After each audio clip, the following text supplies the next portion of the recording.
در دفتر خدمات قانونی RNK Law Group سعی ما همواره به این است تا از حقوق قانونی شما با بهترین وجه دفاع و حمایت کرده باشیم.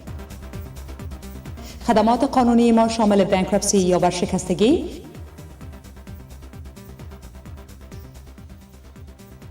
ایمیگریشن یا مهاجرت، فامیلی لا یا حقوق خانواده، اعتماد از شما، خدمت از ما. Here at RNK Law Group, we are a debt relief agency assisting one client at a time with matters pertaining to bankruptcy, criminal law, family law, and immigration. Our pledge to you is service, integrity, and excellence.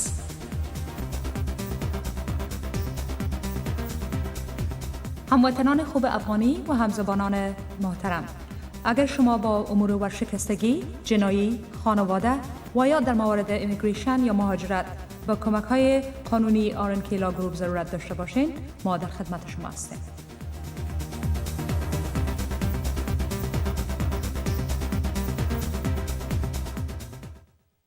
زیبا نگارم با من نگاه کن،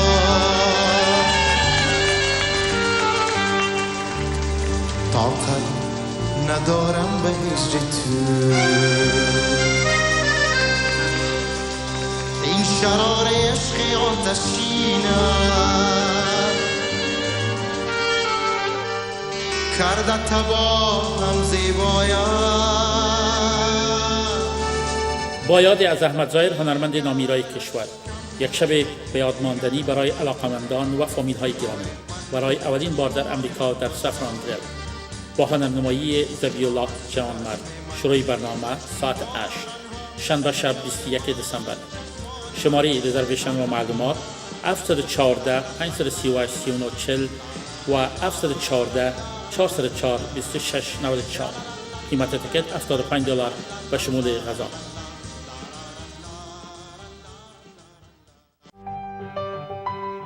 دو کارشناس و مشاور با تجربه و فعال، کاترین الیه بینش و نیک بینش در گلدن هاوس ریل استیت برای خرید و فروش املاک مسکونی و تجاری در خدمت شما. کاترین الیه و نیک بینش با دنیایی از تجربه در زمینه ریل استیت شما را در مدتی کوتاه صاحب خانه رویایی‌تان می‌کنند. این دو کارشناس فعال شما را نیز در گرفتن انواع وام‌های مختلف یاری می‌دهند. کاترین الیه و نیک بینش در دو منطقه لس آنجلس و اورنج کانتی شما را در مدتی کوتاه صاحب خانه و یا ملک تجاری کرده و یا آنها را در اسرع وقت به فروش می‌رسانند. برای صاحب شدن خانه رویایی‌تان فقط کافی است با تلفن 949 222 0234 تماس حاصل فرمایید.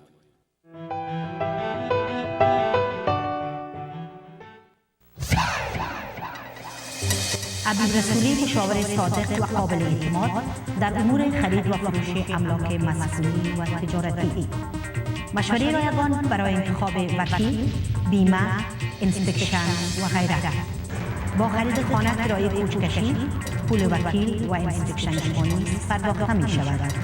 اگر توسط عبید رسولی خانه بخرید، کمیشن فروش خانه قبلیتان از سهم وی رایگان. با استفاده از خدمات مشورتی عبید رسولی، آرزوی داشتن خانه‌تان را برآورده سازید. شماره تماس 647 229 85. به دنیا رستوران خوش آمدید. با غذاهای متنوع، آشپزان مجرب و فضای گرم در خدمت شما می باشیم. از غذاهای لذیذ ما 7 روز هفته برای صرف غذای چاشت و شام لذت ببرید. دنیا رستوران با مدیریت هاشم عباسی در قلب الکساندریا ویرجینیا آماده پذیرایی از شماست. کیترینگ برای محافل خوشی شما در ویرجینیا، واشنگتن دی سی و مریلند با بیمه بیش از $1 میلیون نیز پذیرفته می شود. شماره تماس 703 212 85 11. برای معلومات بیشتر با وبسایت duniabanquet.com مراجعه نمایید. دنیا رستوران، مهماندار همیشگی شما.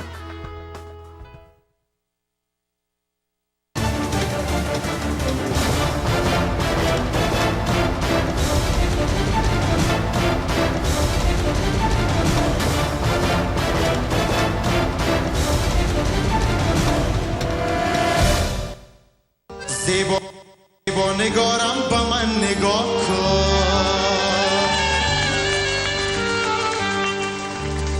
طاقت ندارم به هجر تو، این شرار عشق آتشینه کرده تباهم زیبایم. با یاد از احمد ظاهر هنرمند نامیرای کشور، یک شب به یاد ماندنی برای علاقمندان و فامیل های گرامی برای اولین بار در امریکا در سفراندریل با هنرنمایی زبیولا جان مرد. شروع برنامه ساعت 8 شنبه شب 21 دسامبر. شماره رزرویشن و معلومات 714 538 3940 و 714 404 2694. قیمت تکت $75 به شمول غذا.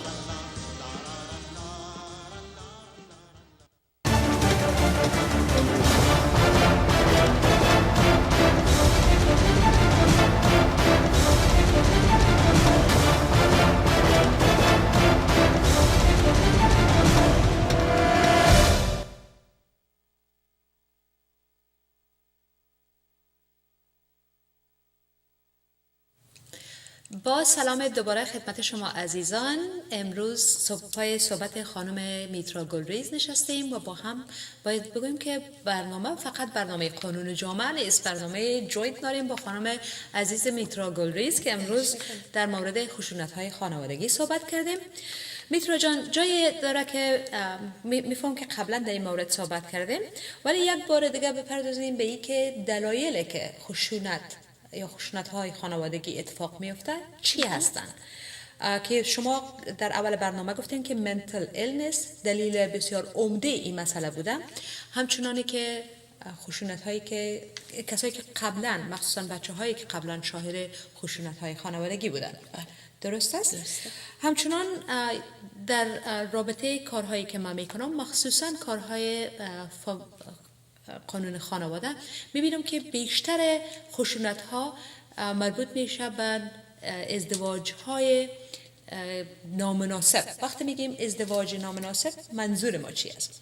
ازدواج هایی که معمولا گاهی از وقتا به خاطر مسائل مهاجرتی اتفاق میفته، یعنی طرف که میتونه هم ابیوز باشه و هم ابیوزر، به خاطر مسائل استرس که بتونن در یک محیط بهتر زندگی بکنن ازدواج میکنن بدون از اینکه واقعا به ازدواج رضایت آنچنانی که در یک ازدواج لازم است داشته باشن. یعنی ممکن است که هم مورد استفاده قرار بگیرن و هم خودشان استفاده جو باشن. کاملا درسته. بیشتر هم میبینیم که ازدواج هایی که در بیرون از امریکا صورت میگیره و سن قانون تناسب سنی بین دو نفر وجود نداره. یعنی مثلا ممکن است که مرد یا زن باشه، مرد مثلا 60 سالش است با دختر 18 ساله ازدواج میکنن. خب معلوم است که وقتی اینا با هم زندگی میکنن در این زندگی ناگواری های وجود داره. یا مسائل بسوز و بساز میشه و یا ای که بزن و بخور. کاملا درست گفتید. بعدش هم ازدواج های اجباری که خانم گلریز در موردش کم بیشتر بودین که تمام صحبت ها رو من نکردم. خواهش میکنم. منظورتون arranged marriages هست، درسته؟ که متاسفانه دوباره در جامعه ما خیلی بیشتر اتفاق میفته. شما اشاره کردید که خیلی‌ها به خاطر مهاجرت این کار رو انجام میدن. من بارها از طریق برنامه خودم هم عنوان کردم که داشتم کلاینت هایی که زنگ زدن، مخصوصا به خصوص یه خانم یادمی که به من تلفن کردن یک بار و گله و شکایت از این مسئله که دخترم رو چجوری راضی کنم که با پسر عموش ازدواج بکنه. و من بعد از اینکه با ایشون صحبت کردم، برای اینکه نمیخوام خیلی وقت این برنامه رو بگیرم، به این نتیجه رسیدم ریحانه جان که دو تا خانواده ها، یعنی دو تا برادرها که پدر داماد و پدر عروس می شدن، اینها با هم قرارداد بسته بودن که وقت از زمانی که این بچه ها دنیا آمده بودن این بچه ها رو به هم بدن، یعنی زن و شوهر بشن. حالا پسر در افغانستان بود و دختر در اینجا بود. این دختر بیچاره که الان به سن 19 سالگی رسیده بود، دوست اصلا خیال ازدواج نداشت و خانواده داشتن اینو مجبورش می‌کردن. متوجه هستین؟ و خب خیلی مسئله و این مادر جالبش این بود که مادر به من میگفت شما به من یک راهی یاد بده که من دخترم رو راضی کنم. و این ازدواج‌های اجباری که ممکن است در امریکا یا بیرون از امریکا اتفاق بیفته، باعث میشه که تفاوت‌های فکری، تفاوت‌های سنی، همچنان تفاوت سلیقه در بین دو نفر وجود بیاید و باعث خشونت شود. همچنان interracial marriages، وقتی پسر یا دختر یک خانواده بیرون از قانون فرهنگی خانواده ازدواج میکنن که بیشتر روی مسائل احساسی می باشه و بعداً پیدا میکنن که مثلا با شخصی که ازدواج کردن از هر نگاه متفاوت هستن. این ممکن است که خشونت در خانواده به وجود بیاره و که چی بعدیش به اصطلاح سایکل بعدیش، مخصوصا در مورد خانم ها سایکل یا استپ بعدیش سایکل ابیوز است. میترا جان، وقتی میگیم سایکل ابیوز در چه مورد صحبت میکنیم؟ منظور ما چی است؟ منظور این هستش که معمولاً ابیوز یک دوره داره. کسی که ابیوزگر هست و یا به اصطلاح اون خشونت رو انجام میده و کسی که مورد خشونت قرار میگیره، هر دو اینها معمولاً در این سایکل و در این حلقه خشونت سهم دارن و فعال هستن، بسیار فعال هستن. هر کدوم به یک نوعی فعالیت میکنن. معمولاً اولین مرحلهش مرحله تنشن بهش میگن که تنشن هستش که فشار بله، که معمولاً ریحانه جان از فشارهای ممکنه اجتماعی شروع بشه، فشارهای شغلی شروع بشه، ممکنه از مسائل و مشکلات فاینانشال مالی شروع بشه و کلاً یادتون باشه که ما گفتیم که کسی که این کار رو خشونت ها رو انجام میده معمولاً یا پرسونالیتی دیسوردر داره یا یک نوع مشکل شخصیتی داره و یا روحی روانی داره. بنابراین این شخص یاد نداره که با اون مشکلی که الان پیش اومده که تنشن رو ایجاد میکنه چطور دست و پنجه نرم کنه. این روی هم انباشته میشه. این اولین مرحلهش هست. مرحله بعدی میره که اون اتفاق میفته. یعنی اینکه این تنشن و این فشار روحی رو هم انباشته میشه و اکسپلود میکنه، یک دفعه منفجر میشه. و وقتی منفجر میشه چی میشه؟ این باعث میشه که اون عصبانیتش رو و اون حرص و ناراحتی رو بر روی یک شخصی در اون خانواده به اصطلاح پیاده میکنه. این شخص ممکنه همسر طرف باشه یا حتی بچه‌های طرف باشه یا خیلی از اوقات مادر پدر پیر اون شخص باشن. و در اون مرحله هستش که واقعا خطرات زیادی باعث، یعنی امکان داره که به وجود بیاره. خطرات جانی هست، خطرات فیزیکی هست، خطرات روحی هست. اون مرحله بسیار خطرناکی هستش که اگر قبل از اینکه این اتفاق بیفته کسی بتونه این حالت رو در خودش استاپ بکنه، به مرحله بعد نمیرسه دیفیوز بکنه. از این مرحله که به اصطلاح مرحله خشونت اتفاق میفته تا مرحله بعدی که مرحله آشتی بهش میگیم به فارسی، فاصلش زیاده. چرا که کسی که خشونت رو انجام داده و کسی که مورد خشونت قرار گرفته طول میکشه تا از نظر احساسی به یک مرحله‌ای برسه که یک کمی آروم بشه. معمولا کسی که خشونتگر هستش یا ابیوزر هستش، بعد از اینکه به اصطلاح خشونت انجام میده ممکن است که حتی پشیمان شود و اصلا احساس حتما پشیمان گناه میشه. بکنه. بله. و شاید هم به خاطر مسائل طبی یا منتل ایلنسی که داره حتی از این مثلا لذت ببره که آشتی بکنه تا بتونه یک بار دیگر طرف مورد خشونت قرار بده. اون دیگه طرف خیلی دیگه وضعش خرابه ولی وجود داره. بله.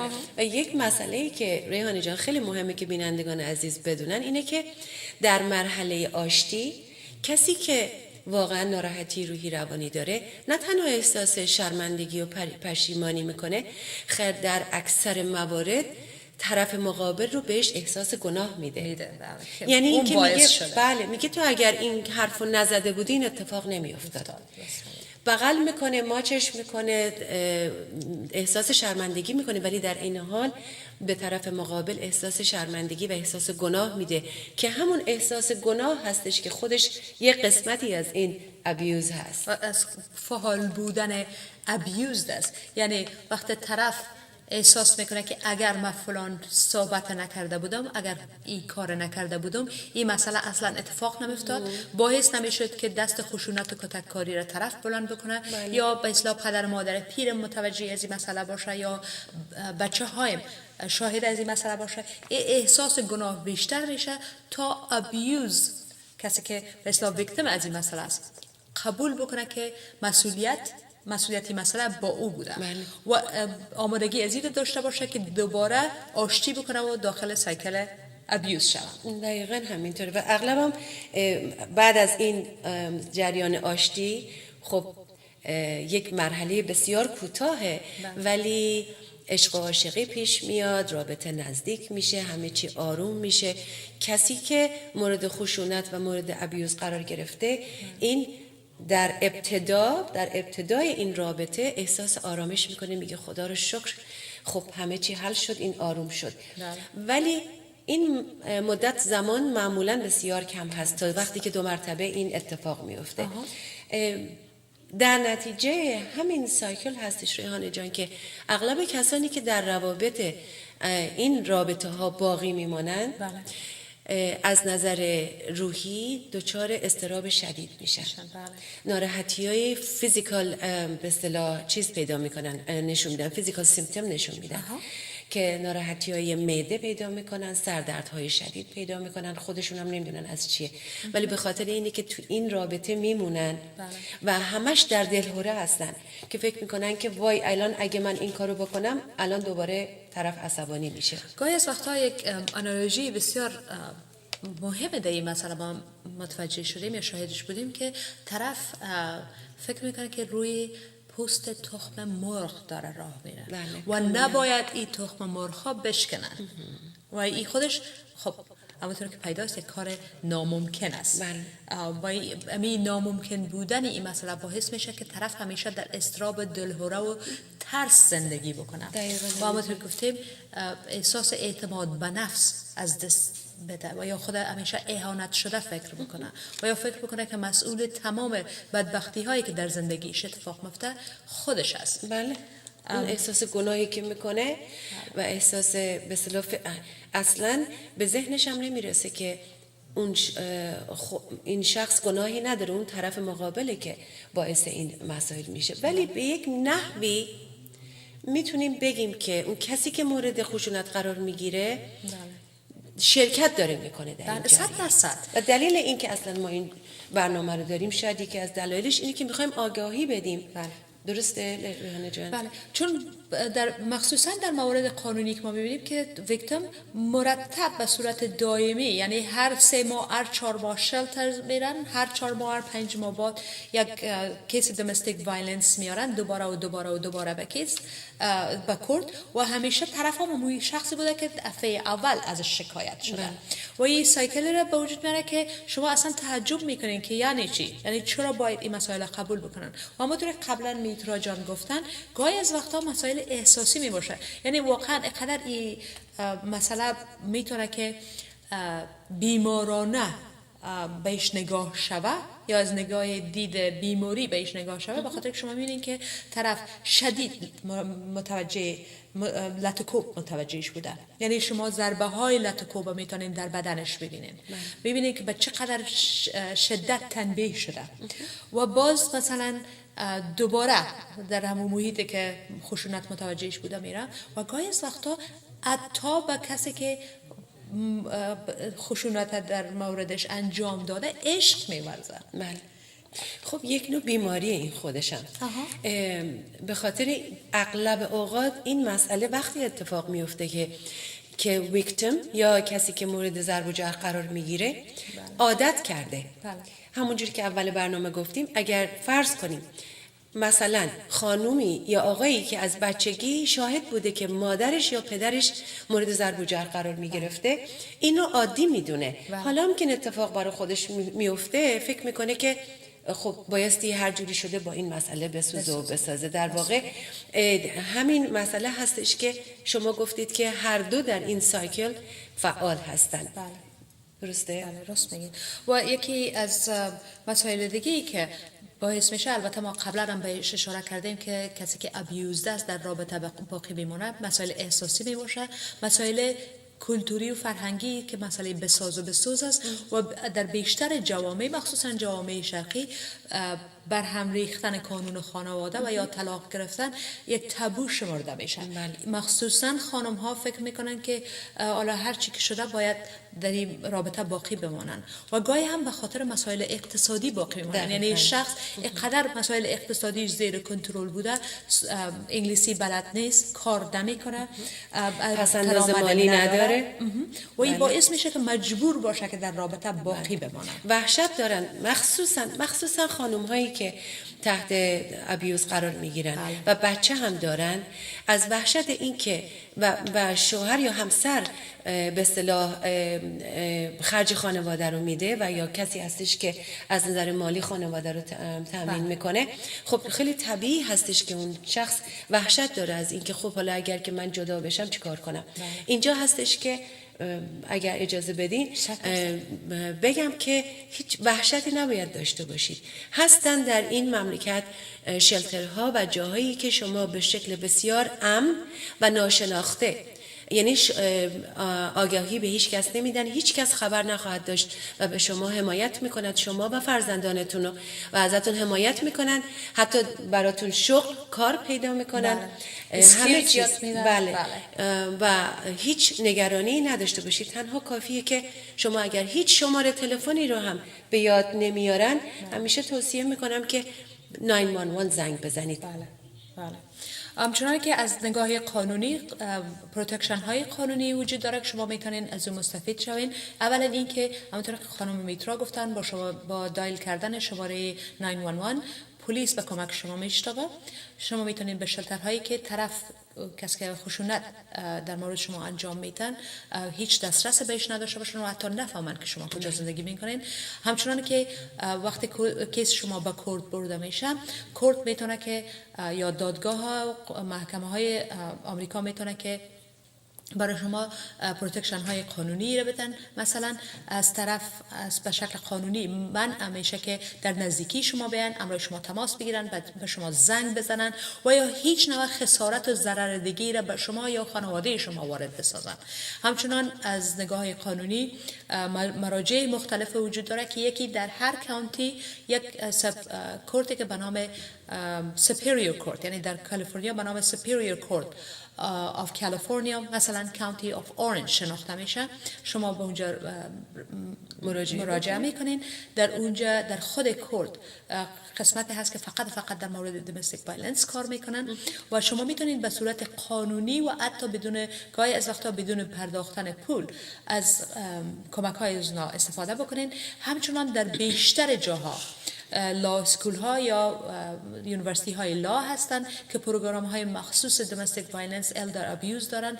همچنان در هر کانتی ممکن است که اسوسییشن اتورنی ها یا وکیل هایی که وجود داشته باشه یا قسمت از کارهای اجتماعی را که پروبونو یا نه بدون پرداختن پول میکنن به نام public law center شناخته میشه که من دقیقا میفهمم که بخصوص در اورنج کانتی اورنج کانتی پابلیک لا سنتر که در شهر اورنج وجود داره و در نزدیکی کورت اورنج هست خدمات در مورد دمستیک وایلنس و اونایی که در این مورد به کمک نیاز دارن به صورت مجانی ارائه میکنن.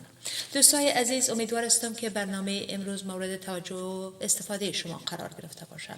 اگر خود شما در زندگی خود خشونت خوشبختانه متوجهتان نیست، شاید در همسایگیتان، در بین دوستهایتان، در محیط کارتان متوجه شوین که شخص از این مسئله ناراحت است، رنج میبرن و سعی کنین که دست باشین که دستش بگیرین و بلندش بکنین و در یک زندگی اثر مثبت گذاشته باشین از خود. از خانم میترای عزیز که امروز با ما یک جا برنامه داشتن، یک دنیا ممنون. خواهش میکنم. امیدوارم باز در مورد مختلف دیگه با هم برنامه بذاریم. ان شاءالله با کمال میل. خیلی خیلی خوشوقت شدم. مرسی. متشکرم از شما. تا هفته آینده شما را به خدا میسپاریم و در هفته آینده که کریسمس است برای اونایی که در ممالک بیرون از افغانستان و ایران اینا زندگی میکنن و کریسمس تجلیل میکنن. Merry Christmas, Happy Holidays. خدا نگهدار.